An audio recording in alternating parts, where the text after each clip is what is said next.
Good morning, everybody. I am aware that some of you are overly familiar with the EURASTiP project because we all work on it, and for some of you it's going to be brand new and you'll know nothing about it, which makes it relatively difficult to pitch your presentation. So I'll talk through it from quite a sort of broad perspective, but obviously if you've got questions on it or want to know more about specific aspects of it, ask me during the day. I'm not going to give you a sort of death by work package, careful explanation of all the different deliverables and objectives. I don't think that would be a particularly good use of all our time. But I'll give you an overarching idea of what we're all about.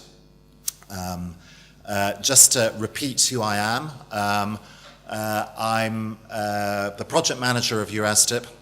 As I say, I'm UK-based, but logistically and legally, I'm Belgian, operating through the European Aquaculture Technology and Innovation Platform. I feel a slight fraud participating in events like this because my background is not aquaculture and I don't work in education. However, I was educated once upon a time, and my particular area was history and international relations. I specialised in international political economy and the theory and methodology of European integration. And for those of you aware of British politics, that gives me another slight existential crisis to have specialised in European integration just at the particular time. I have, however, for about a decade, I ran a UK trade association representing aquaculture production in the UK, which is how I became involved in the aquaculture sector. And through that, I followed a number of European projects, and that ultimately led to me becoming involved in this. We're going to go slightly off topic just to begin with, but for those of you to whom this is relevant, so the candidates from Southeast Asia, you need to pay attention because I am the vehicle through which you're reimbursed. So you should already have received an email from me with the guidance note for how to claim and a spreadsheet that you need to complete for your expenses. Just to reiterate, please complete your bank details because we can't make the payment if you don't send them to me, which is something I'm trying to explain to somebody who came to a workshop 1 year ago. We have the money, but we can't give it to them. It's very frustrating. And particularly if you come from a country that doesn't have an IBAN number, then we need all the details that we ask for. And unless you provide receipts, I can't refund it.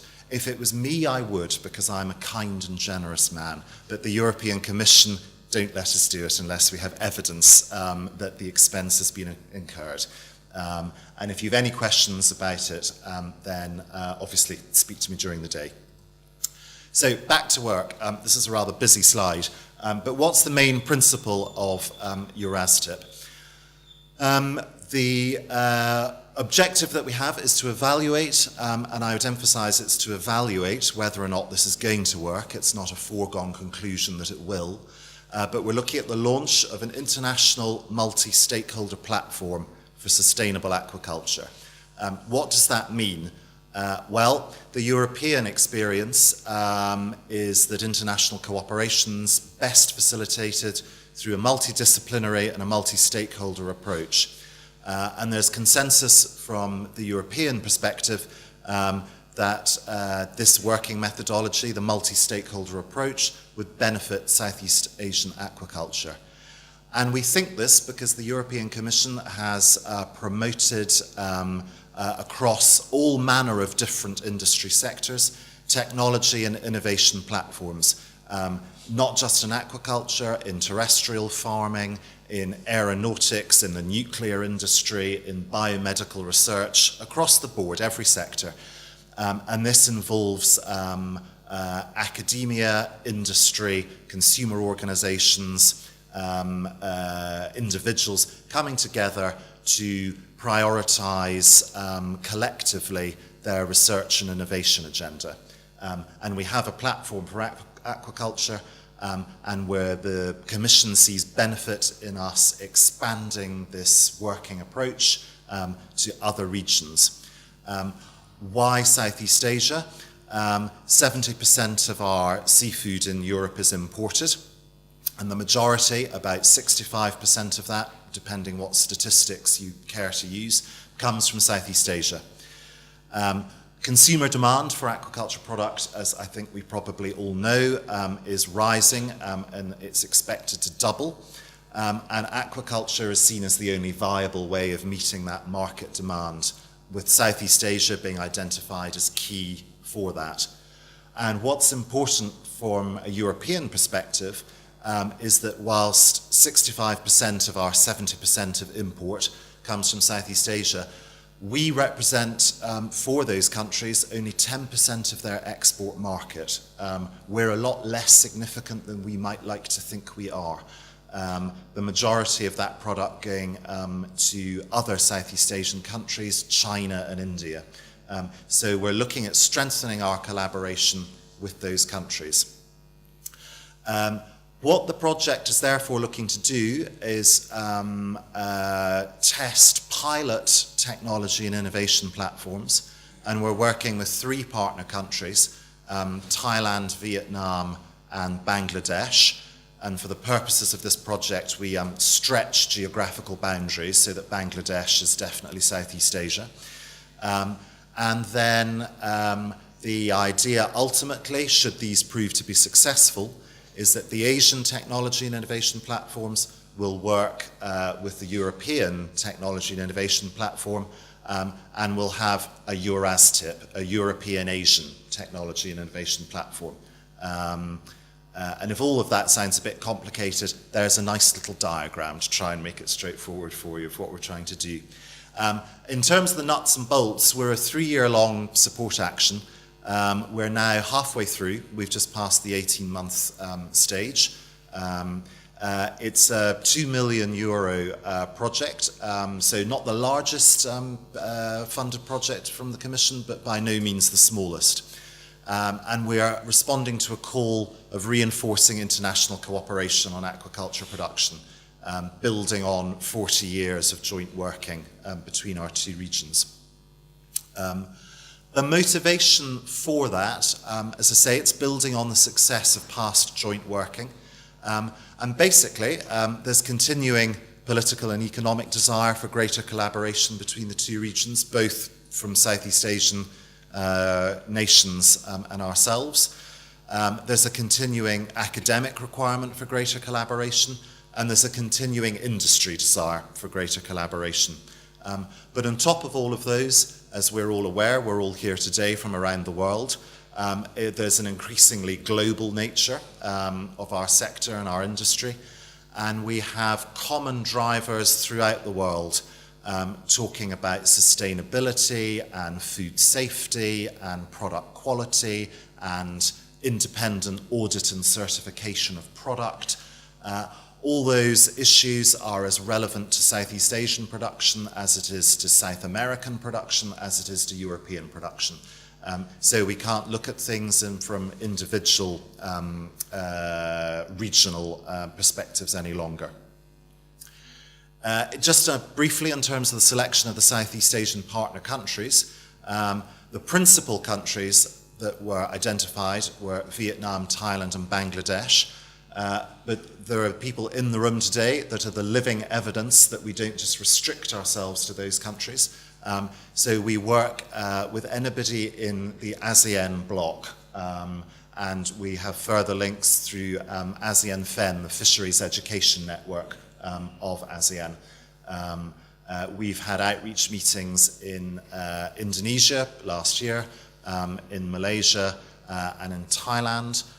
We obviously have representatives today from Cambodia and Myanmar and the Philippines, so we don't restrict it in any way to just those 3 principal countries that we work with. Why those 3 countries were picked? For practical reasons, there were long-term historic relationships between those countries and European academic institutions. There are market drivers, because those are the key countries of relevance to the European market. But also they showcase a diverse range of different species and farming systems. If you compare and contrast domestic aquaculture production in Bangladesh to the highly intensive farming that goes on in Vietnam, you really have two very different ends of the spectrum. So we, through those three countries, we're including pretty much every aspect and species of production there is. And also because those three countries complement policy drivers and policy initiatives from the perspective of the Commission. So it dovetails with other activities that they're undertaking. I've talked about the overall objective of the platforms. We have some specific objectives within the project. Without going into the absolute minutiae of deliverables, we're looking to create and support the establishment of 3 self-sustaining national platforms in the 3 countries. We're looking at developing networks for the promotion of industrial partnerships.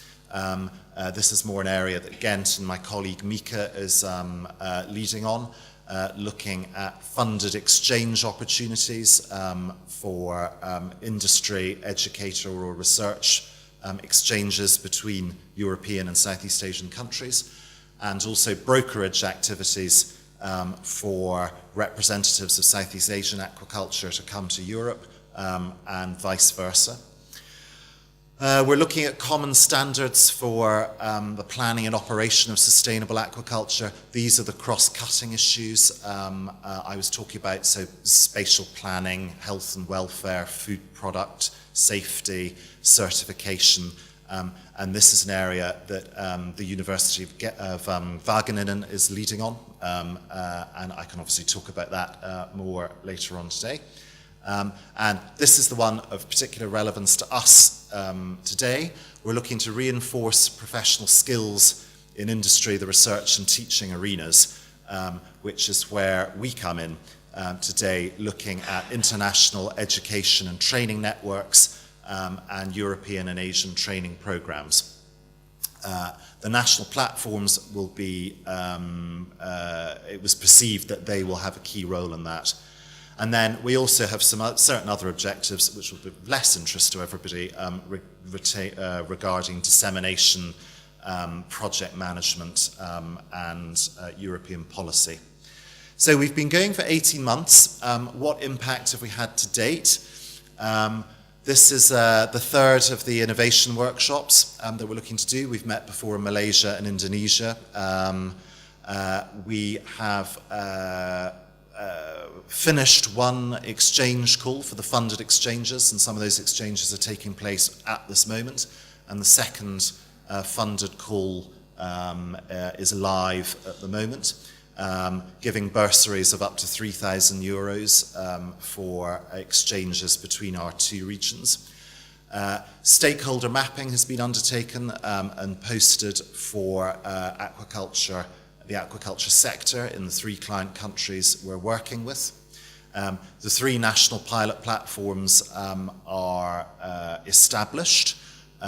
Vietnam, Thailand and Bangladesh are very different countries with very different sectors, so the platforms are consequently very different and operate in different ways.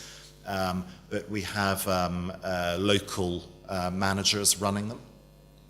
The first brokerage opportunity starts not quite next month, because we're not quite in September, in October, when a Vietnamese delegation is coming to Europe to meet with the European industry and representatives of the European Commission, including trade.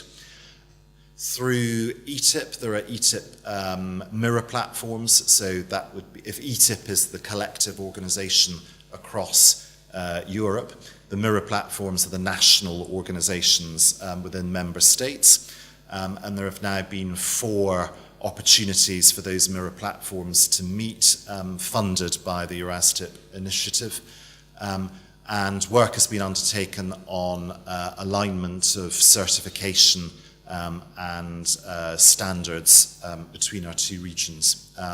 So after some initial months of setting up the process, we're beginning to see the impact coming through from the project. As I said at the beginning, what we're looking to do is to evaluate whether or not this is going to happen. It's not a given that the multi-stakeholder approach will work. So there is in principle recognition that a prioritized strategic research and innovation agenda is a good thing, and that multi-stakeholder working is a way to do it. And that has been acknowledged by industry and academia, regulatory authorities, and the NGO community. And that makes sense to us because we work in that sector and we're familiar with that multi-stakeholder approach. But that doesn't necessarily mean that on the ground it's going to work. So the technology and innovation platform model that we're familiar with in Europe is novel to the countries we're working in. It must be self-sustaining and self-funding. It can't rely on European Horizon 2020 funding going on into eternity. And we need to question whether or not stakeholders will fund it in these countries. And will the methodology that was successful in Europe be successful in Southeast Asia? So we're already learning that, for example, in Bangladesh, the cross-cutting approach that works here isn't as relevant there. It needs to take a much more regional approach just because communication within the country is more challenging than it is within Europe. So there are practical aspects of the working methodology that we're learning as we go along.